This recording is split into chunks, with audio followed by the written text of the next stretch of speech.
NCERT exemplar का ये question है। क्वेश्चन बहुत ही आसान है। क्वेश्चन कह रहा है कि दो आइडेंटिकल सेल्स हैं। आइडेंटिकल किस सेंस में? दोनों की ईएमएफ सेम है लेकिन इंटरनल रेजिस्टेंस अलग अलग है। दोनों का इंटरनल रेजिस्टेंस अलग अलग है, एक का R1 है और दूसरे का R2, और ये सीरीज में जुड़े हुए हैं एक एक्सटर्नल रेजिस्टेंस कैपिटल R से। क्वेश्चन कह रहा है कि कैपिटल R की वो वैल्यू बताओ जब पोटेंशियल डिफरेंस फर्स्ट सेल के क्रॉस जीरो हो जाए।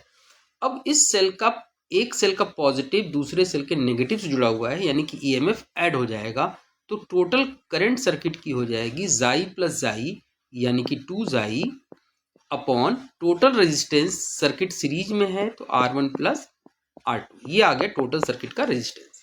अब इस फर्स्ट सेल के क्रॉस जो पोटेंशियल डिफरेंस होगा V इक्वल टू जाई माइनस आई R1।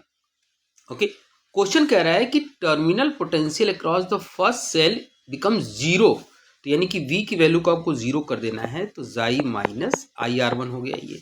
तो ये हो गया बेटा जाई is equal to I R1।